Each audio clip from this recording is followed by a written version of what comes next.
Welcome to the GeForce DVD free with issue 6. In this fantastic DVD, not only do we review Turok Evolution, we also take you deep into the jungle with 3 Turok bonus features and a competition.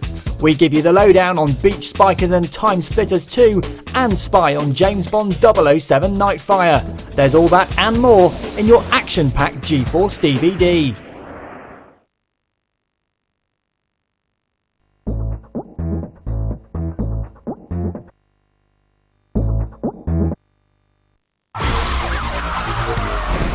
You guys in a minute.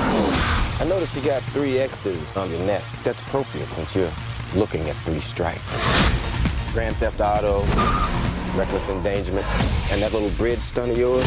Excuse me while I kiss this guy. But if you do what I want, I'll make all your criminal transgressions go away. I don't know who you think you're playing with. I don't play this game. Shut him up. I got a party. You get the chance to pay back Uncle Sam for all the wonderful freedom you enjoy. I live for this.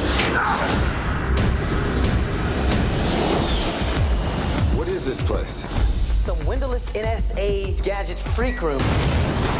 You're gonna love these. Eagle eyes. 9 different enhanced vision modes. Well, I like this. Knocked over a few 7-Elevens, have we? I want you to meet some people and find out whatever you can about them. What type of people? Dirty, dangerous, your kind of people.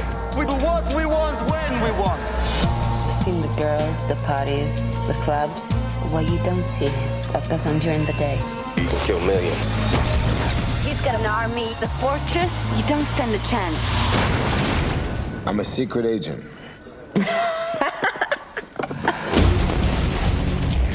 I want all of that in here. Your cover's been blown. Go home, Triple X. Oh, you gotta be kidding me. I thought we had a deal. I changed the deal. I wish I had a video camera. This is gonna be one hell of a trick.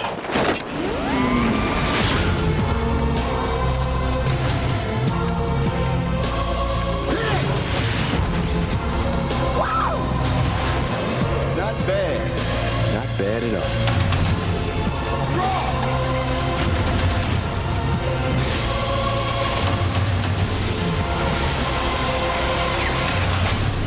Vin Diesel is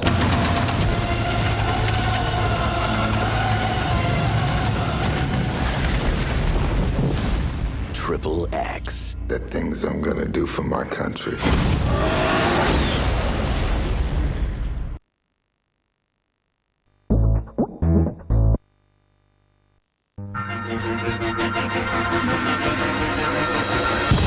In the world of secret agents, Clark Devlin has a license to kill. All right, ladies and gentlemen, it's showtime. Jimmy Tong has a license to drive. Take Grand Boulevard all the way. Yes, sir. One has a secret worth $2 billion. Never touch my tuxedo. That's definitely not a rental. Out! Get out! Mr. Devlin. Wear it.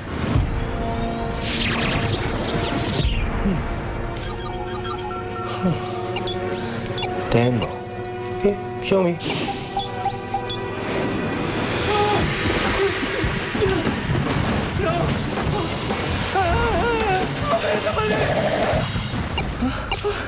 I love the nightlife. I've got to forget on the disco. Hello? Are we on?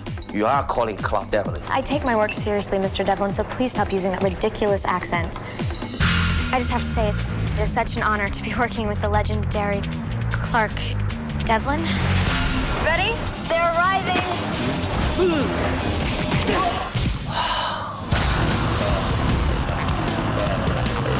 That's a very nice tux.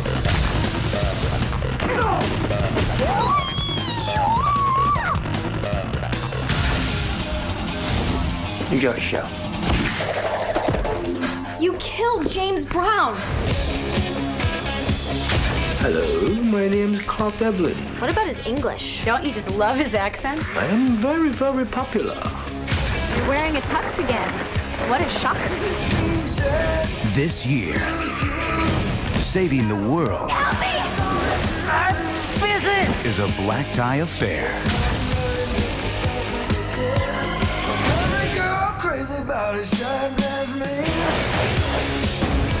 The Tuxedo.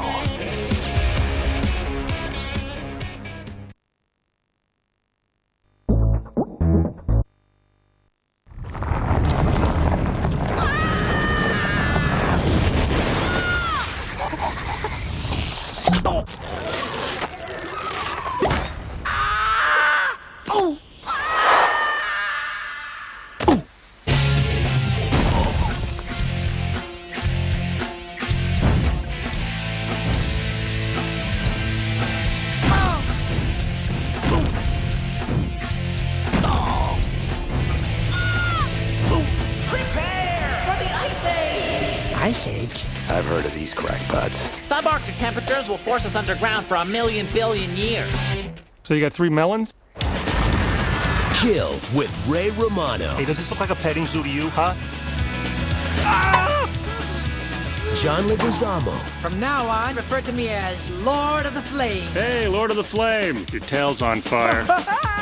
Dennis Leary. You're a little low on the food chain to be mouthing off. You say that, but you don't mean it. And Scrat. You lost, aren't you?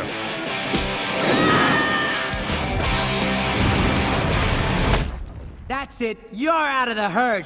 They'll answer the call of the wild. Fish. And they'll boldly go where no mammal has gone before. From Academy Award winner Chris Wedge, 20th Century Fox presents a Blue Sky Studios production. Stick together. It's easy to get lost in here.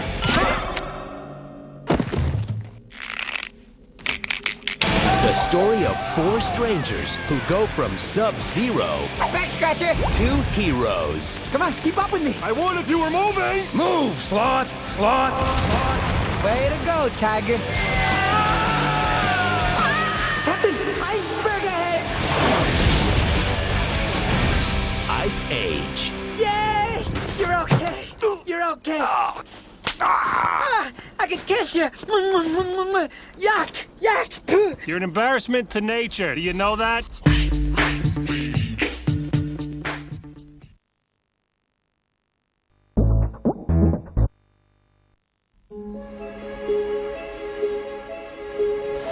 4,200 square feet, 4 floors. Hardwood floors throughout, as many as 6 working fireplaces.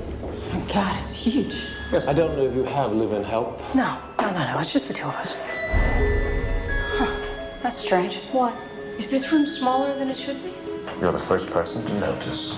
No one from our office had the slightest idea. It's called a panic room. What? A safe room. Castle keep in medieval times. Poured concrete walls, buried phone line not connected to the house's main line. You have your own ventilation system and a bank of surveillance monitors that covers nearly every corner of the house. So what's to keep someone from prying open the door? Steel. Very thick steel. My room. Definitely my room.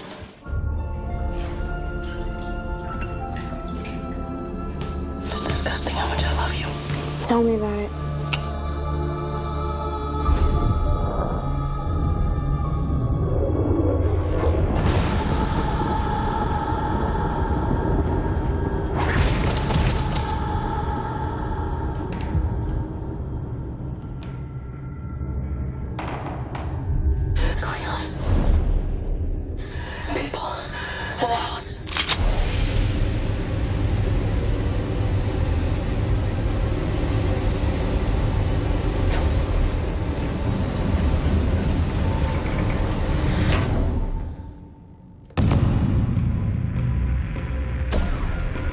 Take what you want and get out of my house!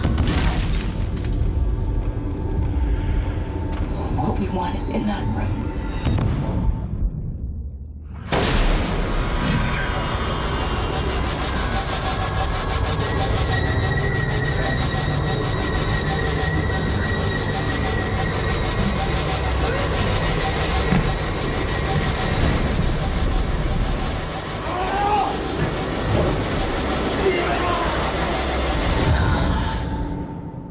What is he doing?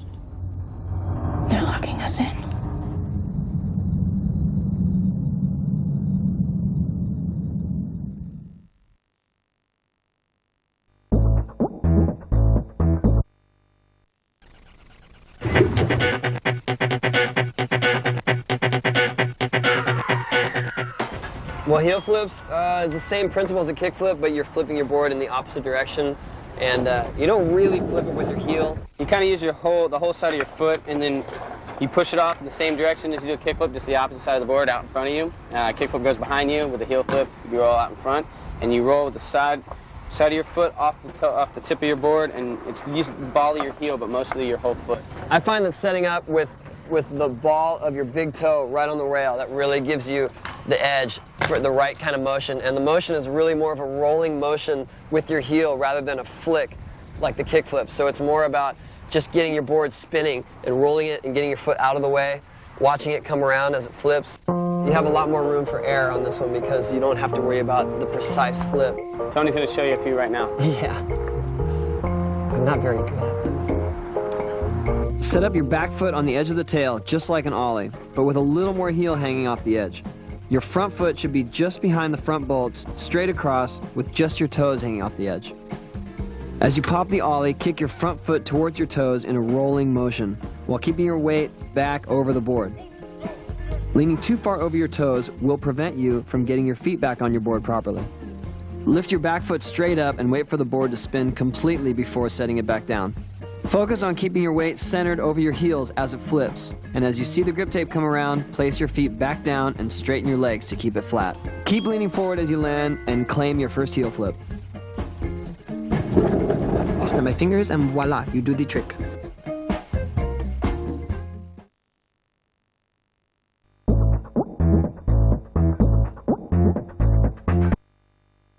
Do you want to find out what's new and what's cool? Then make sure you buy Rated magazine every month. We rate absolutely everything that you could possibly want. Rated is loaded with mouth-watering girls, gotta have games and gadgets, interviews with the coolest celebrities and top sports personalities, plus movie reviews, superb special offers, cracking car reviews, mobile phones, and more girls. If it's not in Rated, it's not worth knowing about. Every issue of Rated comes with an exclusive free DVD that's jam-packed with footage of our model shoots, brand new movie trailers, top games in action, and more. Rated TV has it all. Rated. Love it or hate it, we rate it. Reserve your copy now. Available from all good newsagents.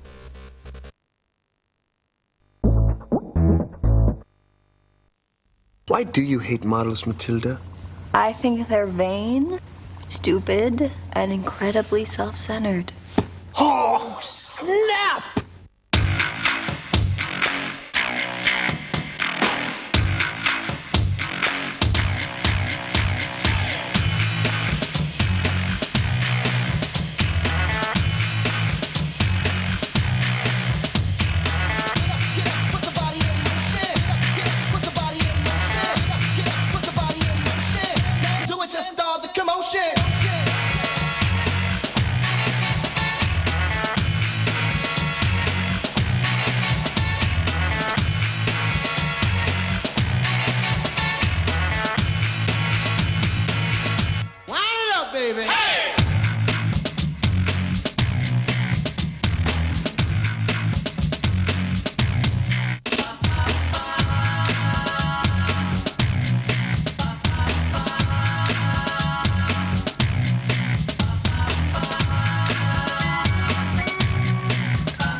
Take your gaming to new levels of fun and excitement with the ultimate cheat device for Nintendo GameCube, Action Replay. Action Replay is the all-in-one gaming solution, giving you the power to bust open even the toughest games. Action Replay is crammed full of incredible features to enhance your gaming, including hundreds of GameCube codes. Beat virtually every GameCube game. Built-in, powerful import player means you can play GameCube games from any region in the world. Fully updatable with new codes for all the latest games. Virtual keyboard. Enter new game codes using Action Replay's virtual on-screen keyboard. All these fantastic features make Action Replay the most powerful cheat device ever. No more tedious walkthroughs, no more complex button combinations. Simply choose your game from Action Replay's on-screen menu, select the cheat codes you need, then load up your game and take total control of the action. Even the odds with infinite health, ammo and time. Unlock secret levels and characters. They're all just a button press away. Action Replay comes packed with hundreds of codes for virtually every GameCube game, with the storage capacity for thousands more. Action Replay can easily be updated with new codes, so it's never out of date. Daytel's hard-working code creators work round the clock to bring you new codes for the latest GameCube games as soon as they're released. Visit www.codejunkies.com, the 100% official one-stop source for Action Replay codes. Or call the Code Junkies hotline. Lines are open 24 hours a day, 7 days a week.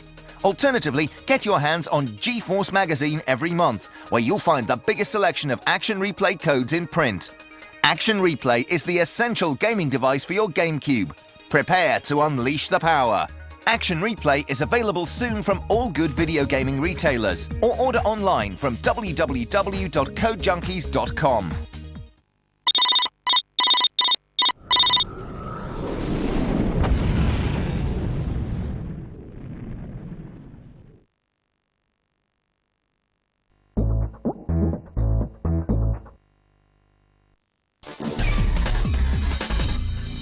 Hi and welcome to the Code Junkies shop, where every issue we're giving you a guide to the best gaming gadgets for your console. First up this issue, we're looking at the Action Replay for the GameCube. Now, if you're stuck on your favourite games or you've finished them and just want to have a fiddle around to see what the game can do, then the Action Replay is really something you don't want to be without. In the box you'll find the software on CD and the Action Replay cartridge itself. All you have to do is place the cartridge into the memory card slot, put the software into the CD tray, close it, power up, and you'll be presented with a menu screen. From here you just navigate your way through the simple menu to select the name of the game you want to play, then choose from the selection of codes available. Action Replay contains hundreds of codes for virtually every GameCube game. There's infinite lives, health, ammunition, you can even unlock secret levels, play with the game physics, and much, much more. New games are coming out all the time, so if you've got a game that isn't featured on the Action Replay, simply call the Code Junkies hotline on 09064 774477 or visit the website on www.codejunkies.com.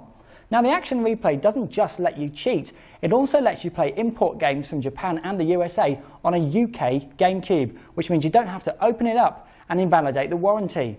Action Replay for GameCube will cost you £29.99 and is available through our order line on 0845 601 0015, where our operators are waiting to take your call, or place your order online at www.codejunkies.com. If you like your gaming on the move, then this is something you don't want to be without, the Action Replay for the Game Boy Advance. Like its next of kin, it's packed with cheats for all the latest and greatest games, and it works like this. You simply plug it into the top of the Game Boy Advance, where you'll be presented with a menu of games, select your game, and then you'll be presented with a list of codes. Simply turn them on, and there you go, cheat heaven. And if you've got a game that isn't featured on your Action Replay, simply call the Code Junkies hotline or download the codes from your PC using the software and link cable provided. The Action Replay for Game Boy Advance will cost you £19.99 and is available from all leading games retailers through our priority order line on 0845 601 0015 or place your order online at www.codejunkies.com. Now, with all this gaming, I bet you're filling up all your memory cards pretty quickly, aren't you? Thinking of getting a new one? Excited about the new Resident Evil game that's coming out on the GameCube? Thought so? Well, if you are, then this is something you'll definitely want. It's a 4 megabit memory card, but it comes preloaded with all the latest and greatest game saves for Resident Evil. Saves include starting with all items in your chest and starting with good weapons instead of your crummy knife and a pistol. What's more, it only retails at £9.99 and postage and packing is free to UK mainland. To get your hands on this, call 0845 601 0015 now. Calls are charged at local rates and lines are open 8 AM to 7 PM Monday to Friday, 9 AM to 3 PM Saturdays. We'll see you next time.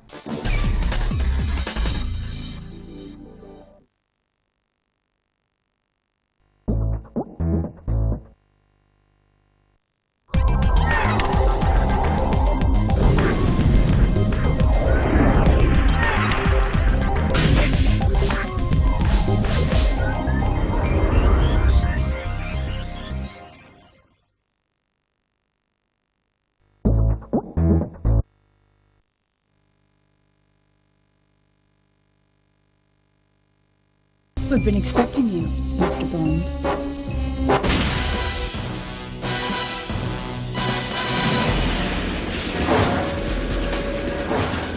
Bond is back, and this time he actually looks just like Pierce Brosnan, thanks to an agreement publishers Electronic Arts have got with the man himself. The game features 10 stunning exotic locations from around the world and outer space, and all the gadgets, girls and villains you'd expect from a Bond bonanza. From these clips, it's looking like Bond's previous game, Agent Under Fire, with first-person shooting and arcade driving action. We'll tell you more when we get it in the coming months.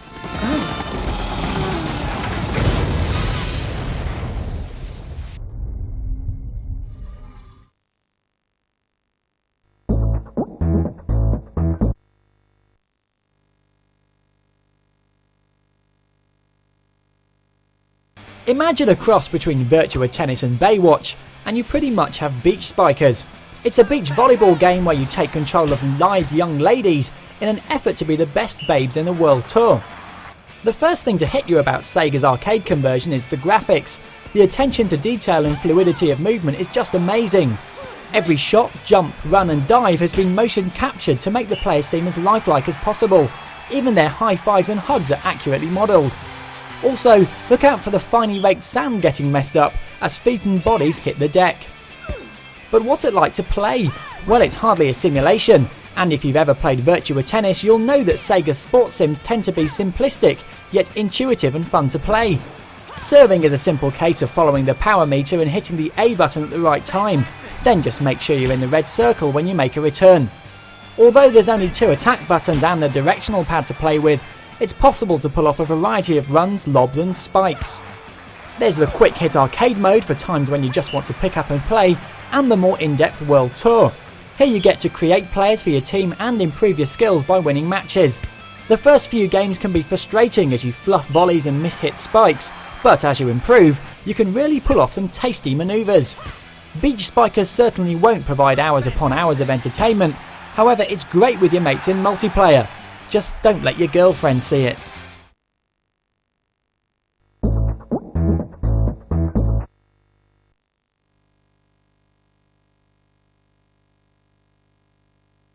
If Blade had a sex change in Michael Jackson's Plastic Surgeon, he'd be Blood Rain. This femme fatale has the best of both worlds, because not only can she hang out during the day, she also has the extra strength and supernatural ability of a vamp. Out for the GameCube in November, Blood Rain works for the Brimstone Society, a secret organisation that plans to rid the world of all things that go bump in the night, and that includes the Nazis, as they attempt to raise a supernatural army. Ridding the world of this evil sees the heroine travelling from Louisiana to Argentina to Germany, in both indoor and outdoor locations, and when she gets a lust for blood, boy does she do it in style. Blood Rain has a varied arsenal of weapons. Her standard attack involves a couple of sharp blades attached to her forearms, which can be used to rip and slash opponents into tiny pieces. She's also pretty handy with a pistol, and other heavy weapons dropped by the dead. Of course, Blood Rain being a vampire, it's vital to top up the claret by pouncing on enemies from the front or behind and having a good nosh. This makes her vulnerable to attack, but you can turn your victim around to take most of the bullets on your behalf. As you hack through the Hun, your bloodlust increases, and when your meter reaches the top, you're ready to rage. If you've ever played Max Payne, this concept will be familiar. The screen turns red, the world slows down, and your attacks become all the more impressive. This way you can clear a room in seconds and enjoy the carnage at the same time. Graphically, BloodRayne's looking pretty tasty, with smooth animations and acrobatics. Not only that, the enemies are pretty detailed too, with some of the Nazis even enjoying a sneaky cigarette. As with a lot of third-person action games, the camera plays up a bit, which can make combat and orientation confusing at times. However, if this problem is sorted out before its release in November, it could prove to be a surprise hit.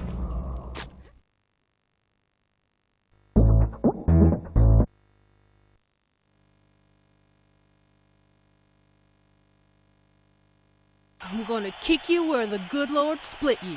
Black and Bruised is a 3D animated boxing game which can most be likened to Ready to Rumble boxing on the PlayStation 2 and Dreamcast. Dispensing with real-life boxers such as Tyson and Lewis, the emphasis here is on fun, fantasy and over-the-top stereotypical boxers. Hulking bruisers, biker chicks and opera divas are just some of the many colourful characters. The game's taking shape nicely, with the most detailed cell shading we've yet seen in any game. This keeps a 2D feel, yet maintains the 3D mechanics needed in order to run rings around your opponent and give them a thick ear. Meet me, friends, K&O! The animation is equally impressive, with facial expressions from the boxers and even bruises and swelling when they've taken their fair share of punishment. We particularly like the flaming glove effect when power-ups are activated. Although the game is far from finished, the current lack of music and crowd effects highlight how good the impact sounds are. Gloves hit flesh with a satisfying whack, so you certainly know when you've made good contact. The developers are also working on a story mode, which may affect how a boxer fights in the ring. It's too early to tell yet how this will play when it arrives from boardroom to bedroom, but it's certainly looking great and will hopefully pack a punch as the GameCube's first boxing game.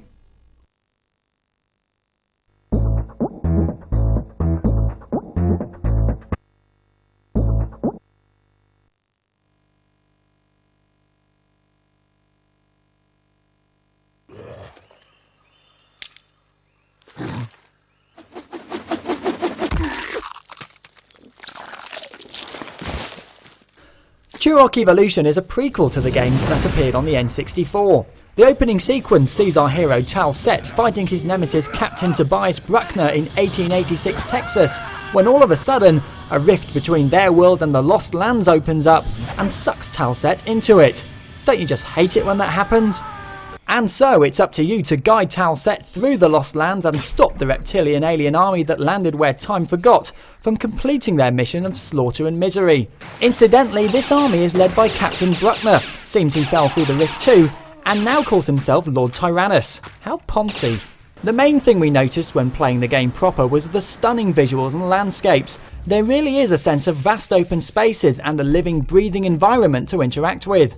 Not only can you kill innocent dinos by mashing them into the ground with your axe, you can even chop down trees, wade through lush jungles and snipe birds from the trees. There's also a real sense of height when you scale mountains as you make progress on your quest.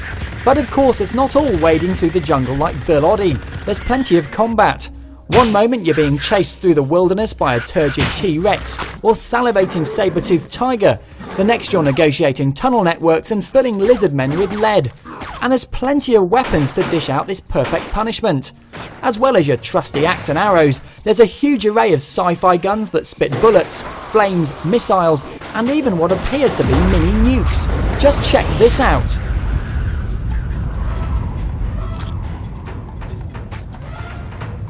Battles get the pulse racing, but the artificial intelligence can be inconsistent at times. Sometimes the enemy will let you pick them off from a distance, other times they'll run for cover and fire back, which sends combat strategy out of the window. However, sometimes it's good to run in all guns blazing and the result is, well, plenty of blood. Blood on the floor, on the walls, on the dance floor, you name it, these lizard men bleed. A lot. One game mode that doesn't fit in with the rest of the game is the flying sections. Here you sit on the back of a big winged beastie, dishing out punishment to all below. Looks and feels like playing Star Wars Battle for Naboo, and unfortunately, it does a good job of taking you away from the immersive feel of the first-person mode. Turok Evolution certainly lives up to its namesake. It's certainly better than the previous games on the N64, just not quite the nemesis it was hyped up to be. If you like the Turok universe and you want to change from running around in dark castles, then this is definitely worth hunting down.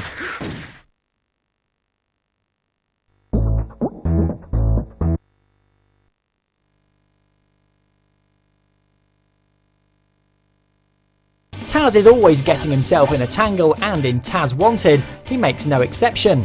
This time he's ended up locked away in Yosemite Sam's zoo, but a cage is no match for the Tasmanian Devil, and a quick spin sets him free. However, it's staying free that's the problem, and here begins his quest to destroy the Wanted posters spread around 4 enormous action-packed worlds. Of course, this isn't going to be easy, as some of these posters are in hard-to-reach places, so you'll have to use your wits as well as your whirling to complete each level. Be sure to watch out for Sam's Taz catchers, crocodiles, bears, and Acme whack-in-the-boxes if you don't want to end up in the slammer. Taz has a variety of moves at his disposal. As well as his trademark spin, he can rant, eat things and spit them out, and even dress himself as a skateboarder amongst other cunning disguises. As with a spate of games at the moment, the graphics are cel-shaded, but this time instead of being a novelty, it actually fits well with the whole Looney Tunes look and feel. Taz and his world may look flat, but the world is very much 3D. And that's also one of its problems. Being a 3D platformer, there are times when you have to position jumps and the like perfectly, and this can get confusing and frustrating, seeing as there's so much going on at once. If you're a Taz fan and you have the patience to keep trying that jumping combination again and again until you get it right, then this is definitely an enjoyable romp. However, if you like your 3D platformers a little more involved and a little less hectic, then you may wish to wait until a certain fat plumber makes his appearance later in the year.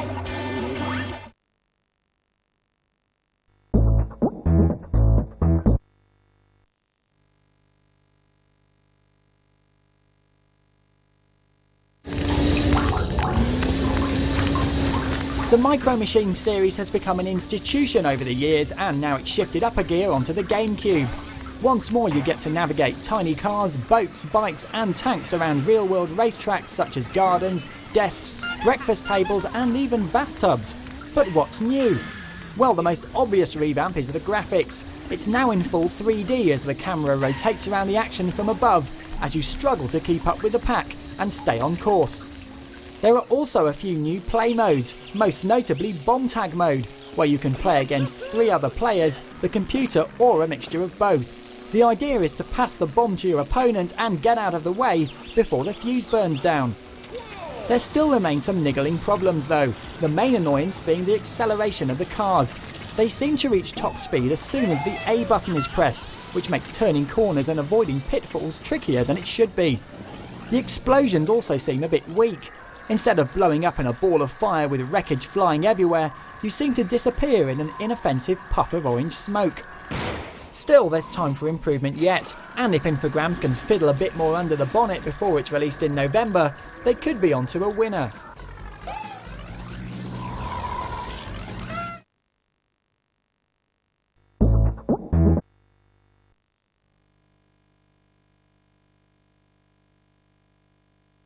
The Time Splitters, an evil race existing outside space and time, are back, and it's up to you to put a stop to their wrongdoing over 9 time-travelling episodes ranging from Snowy Outlands to the Wild West and Neo Tokyo.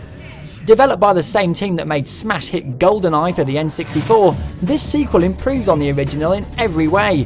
The single-player mode is no longer a case of retrieving an object then making your way back whilst fighting hordes of teleporting time splitters.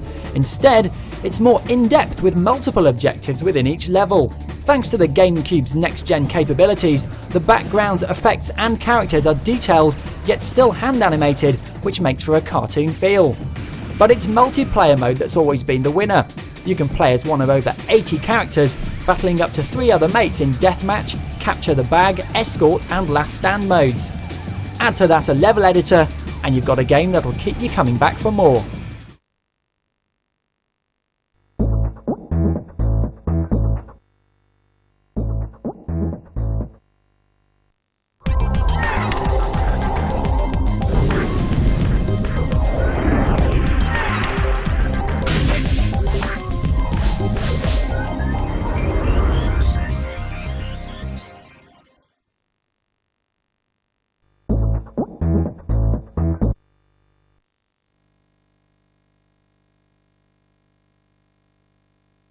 Boulder Dash was a classic in the 80s, and now Kemco bring the all-singing, all-tunnelling Boulder Dash EX to the Game Boy Advance.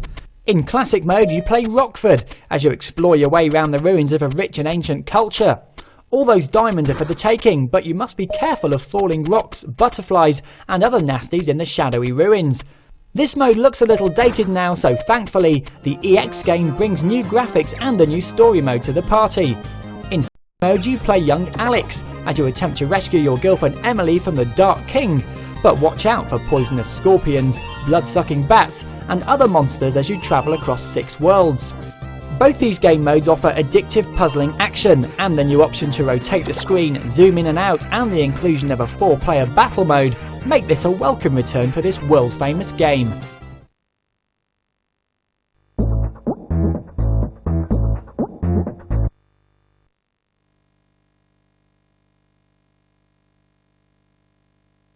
The lovely Princess Honey has been kidnapped by the evil space pirate Dirty Joe, and it's Kid Clown to the rescue. Sounds like an old storyline, but it is a conversion of the classic Super Nintendo game, so all is forgiven. And so your quest begins, and it's up to you to defuse a series of bombs over 16 stages, whilst avoiding pitfalls, flying axes and cannonballs amongst other things. Add to this hundreds of hidden items, bonus minigames and 11 stages written just for the advance, and you're looking at a fun, if not sometimes frustrating game on your handheld. Graphically the game scrubs up nicely with big, colourful cartoon characters and superb animations when Kid Clown comes a cropper. If you like the original then you'll love this version. However, if you weren't a fan the first time round or you're new to the whole concept, you may find it a bit too linear and stressful to play.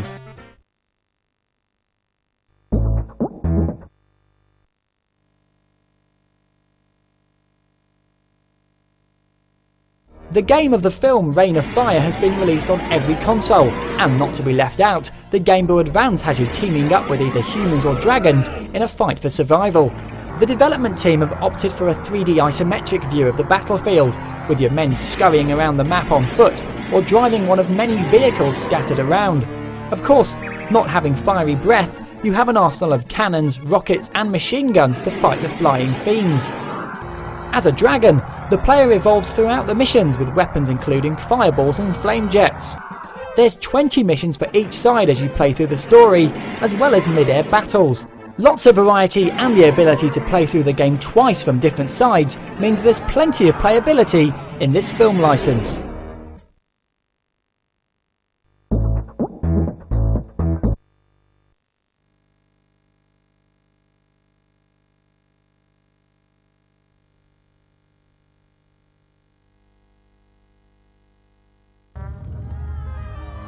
It's been out on the PC and Dreamcast for some time, but finally Worms World Party tunnelled its way onto the Game Boy Advance.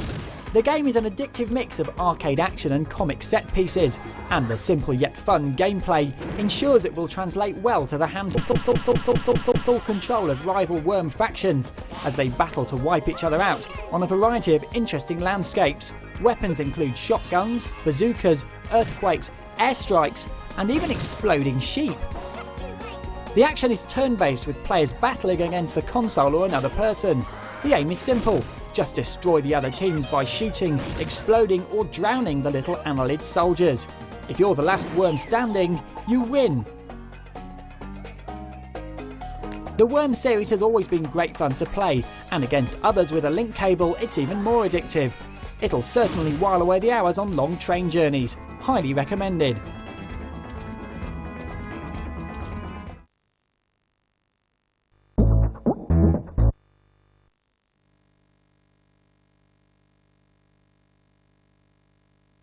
Worms Blast is tunnelling its way onto the Game Boy Advance. The game features single and multiplayer fun as you race against time to sink your opponent's boat. Just why these worms have set sail is beyond us, but it certainly makes for a good game. The aim is to burst the bubbles above you before they get close, whilst avoiding all sorts of weird and wacky attacks from your enemy. And you don't have to be a worm. Characters include Stavros the skunk, Chuck the homing pigeon and Ethel the mad old woman. Weapons range from torpedoes, meteor storms, the holy hand grenade and even legendary sea monsters. It may look similar to Puzzle Bobble, but publishers Ubisoft insist it doesn't play the same way. Comic violence and mayhem at its very best? On the Game Boy Advance, very possibly.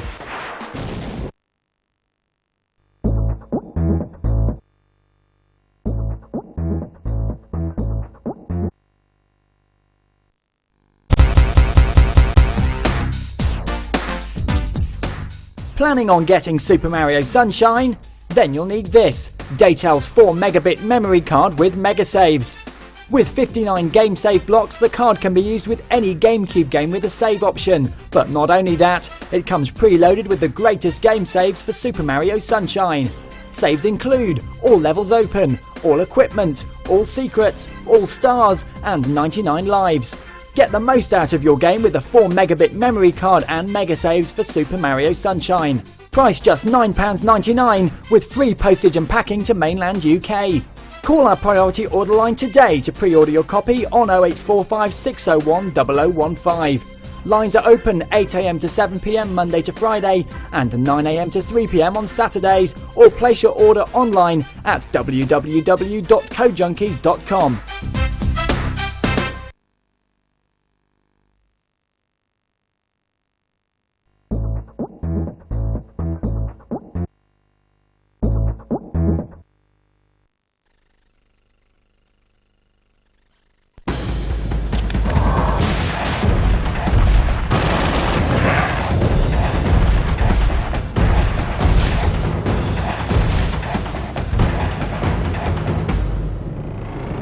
When I first was put in charge of the Turok project, it was based on a Valiant Comics publication called Turok Dinosaur Hunter. They said, let's find one of the ones that's actually a pretty consistent seller, one that we think's got some potential. So we decided that that would be Turok. The notion of kind of living in this lost land where time didn't have a meaning, where you had, creatures from the future, creatures from the past, dinosaurs, aliens, everything that you want. That's what attracted me to it. And my job was to determine how Turok could be made into a video game. Only one man with mammoth firepower and a taste for big game can make dinosaurs extinct again. Turok Dinosaur Hunter. At the time, first-person shooters were really coming into the fold. I mean, big time. Doom 2 had already been released. Quake had not quite been released. People were playing Duke Nukem 3D. All these first-person shooters were becoming just absolutely the genre to have on the PC.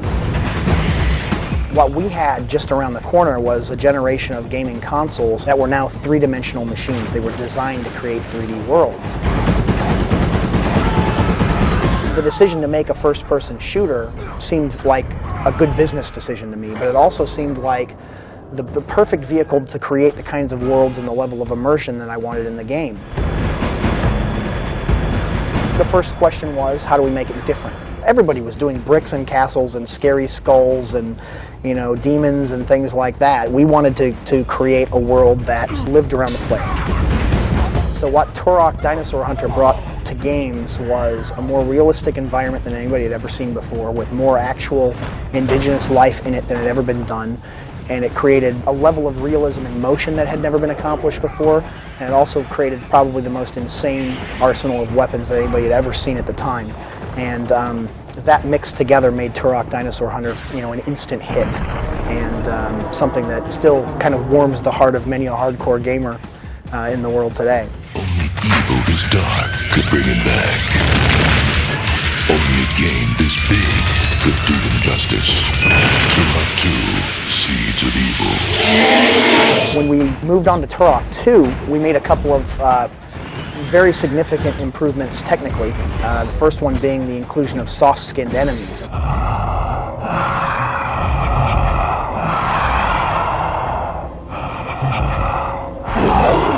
The actual skin on the body of the enemy could actually stretch and pull, which meant that joints didn't crash through one another, and the result of that was that you could actually create, mouths that opened and stretched, expressions that changed, fat that bounced up and down if the guy had a big gut. Lots of really neat effects could be created with soft skinning, and we pushed that further than we'd seen that pushed in a video game before.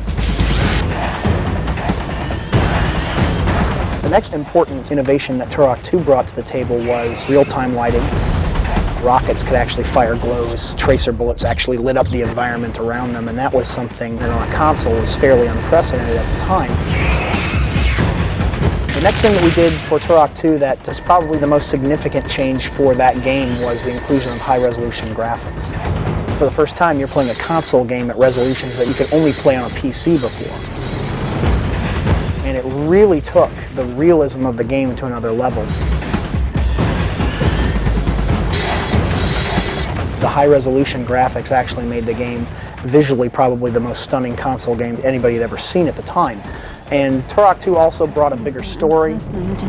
It brought more outrageous enemies. The enemies got bigger, the environments got more exotic, and the cinematic quality that we added to it via the game intros was really great. Greetings, Turok. I am Adon.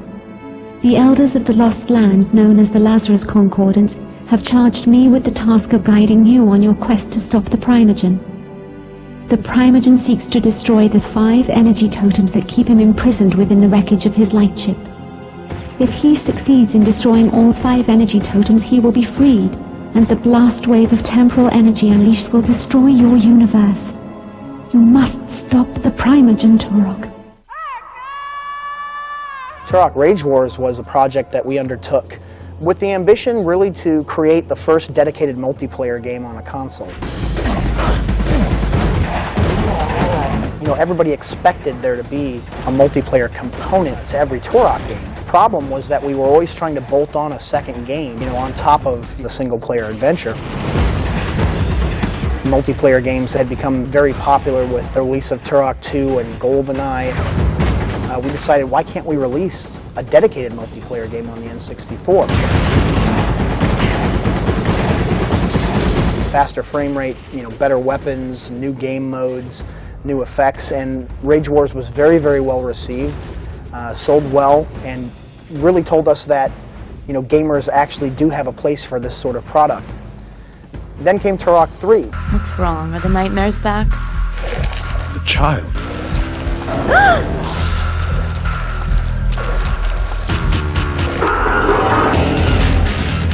Shadow of Oblivion was perhaps maybe too much of a departure from the origin of the series, but it was an excellent game in its own right in that, once again, it broke ground that hadn't been broken on a console before, especially with a cartridge format.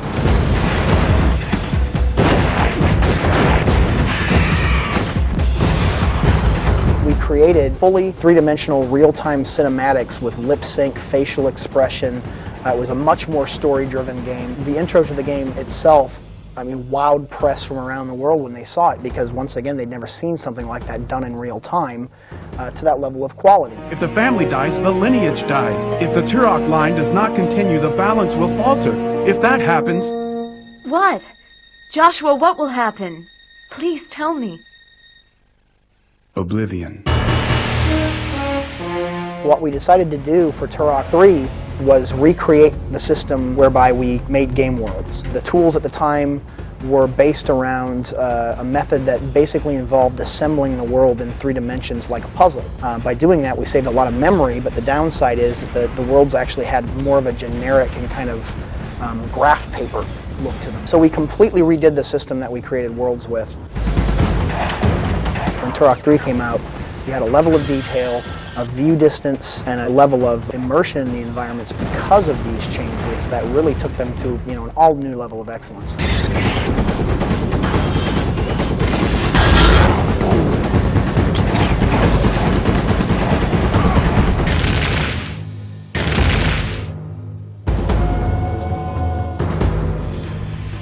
Each one of these games was groundbreaking in its own right.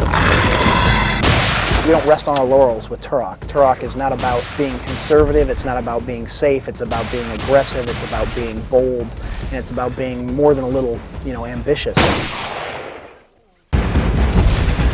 Every new chapter in a Turok series is something unprecedented not only to us, but we hope to gamers everywhere.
Hey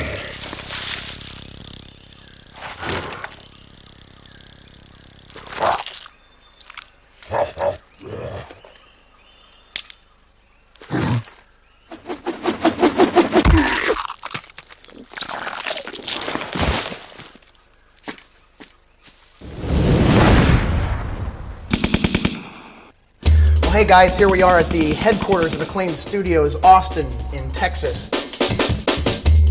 This is where for the last 8.5 years of my life I have been consumed by all things Turok. I'm going to give you guys a really quick snapshot of how we make games here. So let's try to make this quick and let's try to show you guys as much fun stuff as possible and get into the teams area. There are a few basic components to any video game. Art makes what you see in a game beautiful.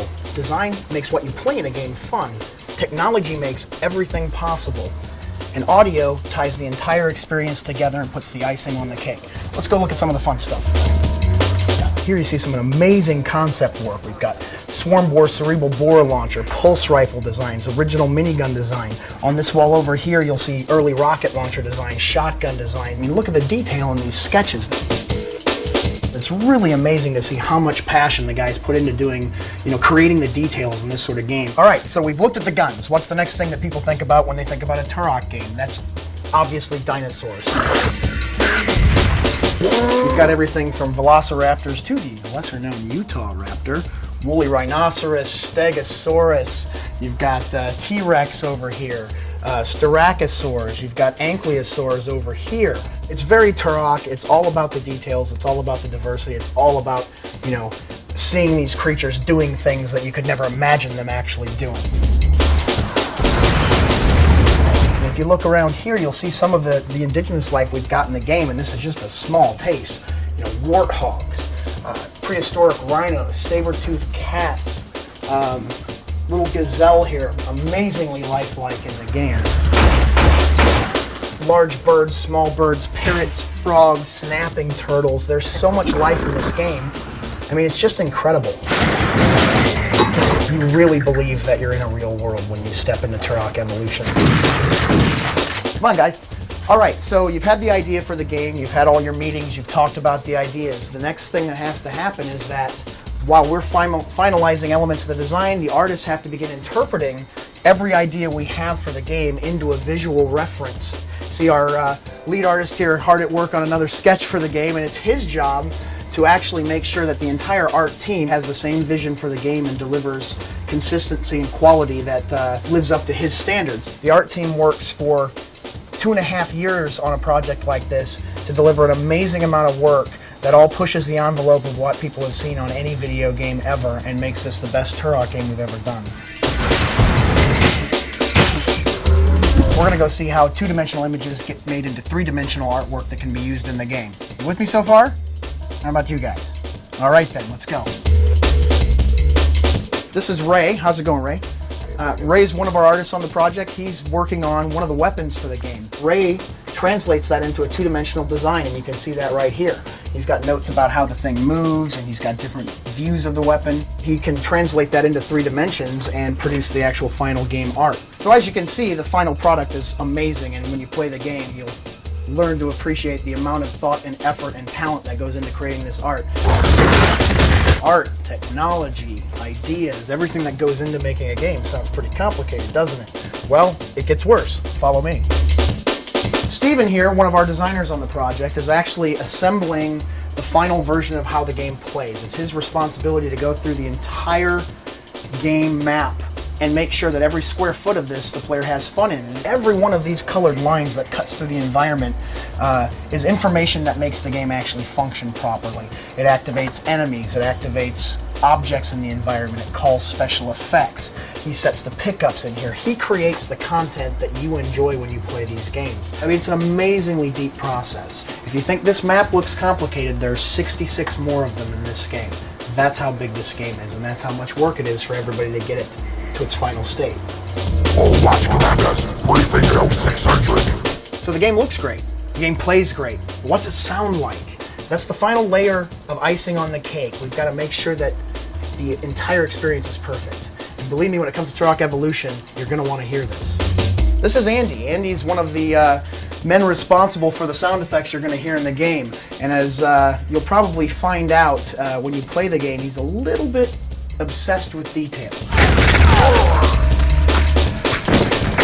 We've got every kind of shell you could possibly imagine. You got your mortar shells, you got your 20mm shells, you got your big shells, you got your shotgun shells, you got your hand grenades, you got your big chains full of things over here. You got your little chains full of things, which are kind of cute, not quite as impressive as the other ones. And you got a whole bunch of this stuff. Animals, weapons, footsteps, anything that you hear in the game, this man creates from his noggin and from a lot of props like this. There you go, Turok Evolution.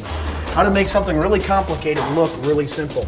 But you know, a game like Turok Evolution is only made possible through the efforts of 35 amazingly talented and very dedicated people who have worked 16, 18, sometimes 20 hours a day for 2.5 years to get this game to the game players of the world. We know you're going to enjoy it, but I gotta warn you, this is not for the faint-hearted.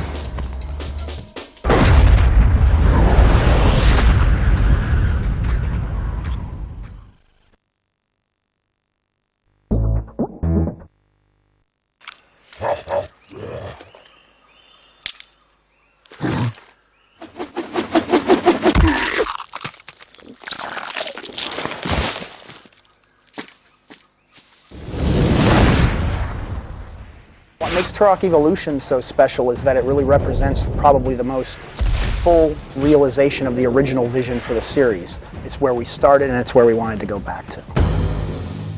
When the player steps into the jungles in Turok Evolution, the first thing that they're going to notice is just the amount of life around them. Trees sway in the wind, the grass reacts to the player's touch. There's more indigenous life around the player in this game than there have been in all of our other games combined.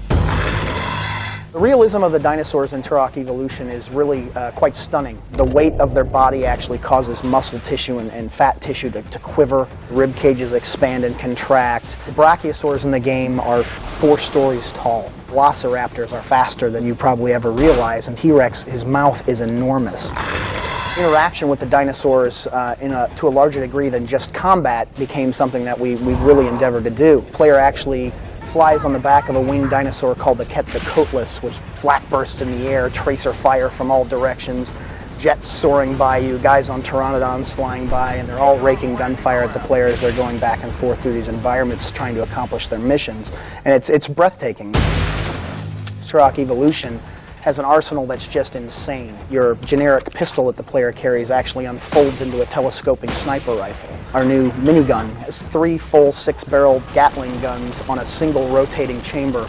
We do have some weapons in the game that are designed more as stealth-based weapons to allow the player to kind of choose their own pace. And we've also got an all-new nuclear device, and it's probably the single most impressive special effect we've ever seen for a weapon in a video game.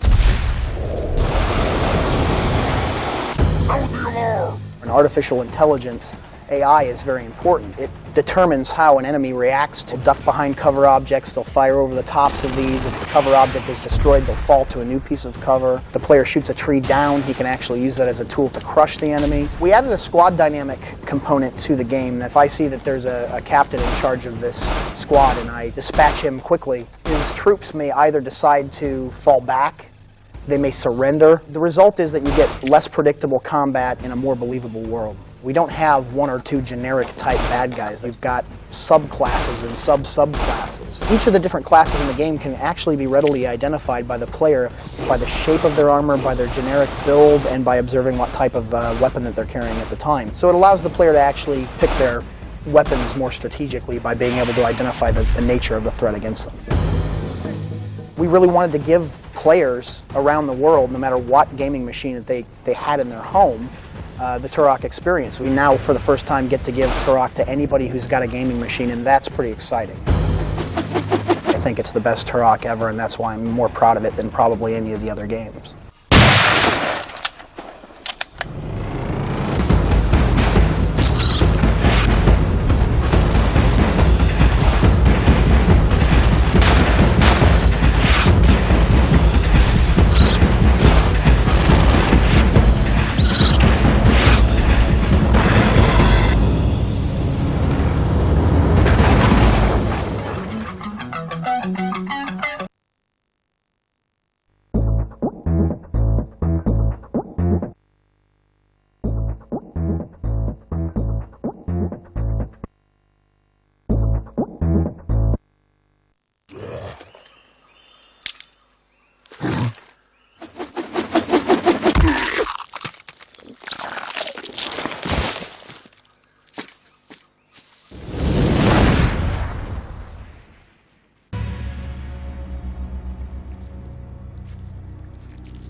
back from the outpost. They busted the old man out. That soft-skinned General Bruckner let them get through into the jungle. Why the hell does Tyrannus want a human general? It's an insult. He may be human, but he's dangerous and ambitious. Yeah, well, I don't take orders from humans.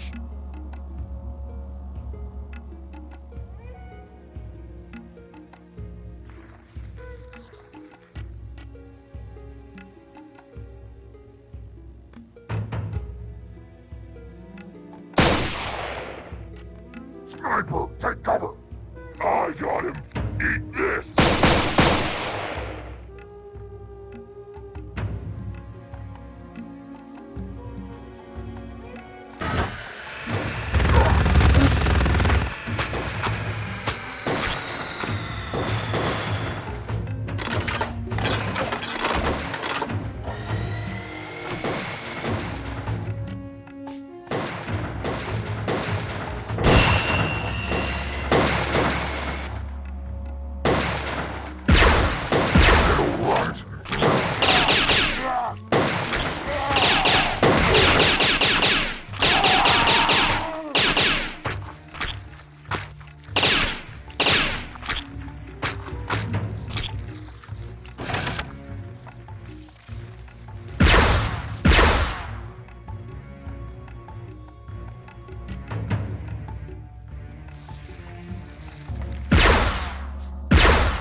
As part of our saturation coverage of Turok Evolution, we've got a GameCube, a denim jacket and copies of the game to give away, thanks to Acclaim Entertainment.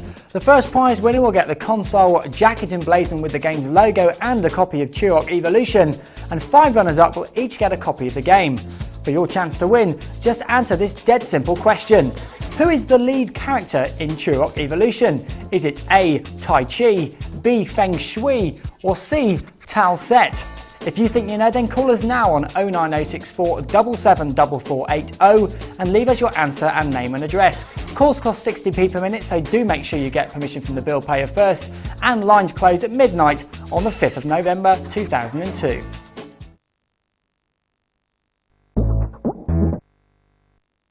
We're giving away 3 Action Replays and 5 freeloaders for GameCube courtesy of Daytel. Action Replay comes packed with cheats for all the latest games and lets you play import games on your Cube. And if you don't agree with cheating, Freeloader just unlocks your GameCube to play games from any region. For your chance to win, just answer this simple question.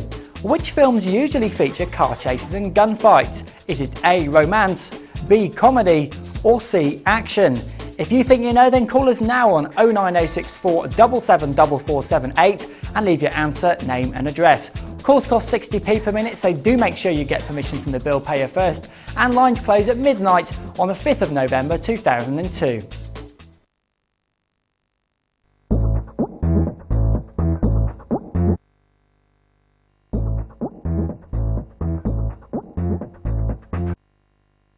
Got a GameCube? Want to play the latest Japanese or US versions of games before they're released here in the UK? Then you need Freeloader. Freeloader is an essential purchase for gamers everywhere, letting you play import games on your GameCube. Simply load the Freeloader CD, choose the region of the game you want to play, remove the disc and boot your game. It's that simple. No modifications to your console are needed. Freeloader is available soon from all good video gaming retailers, priced at £19.99, or order online from www.codejunkies.com.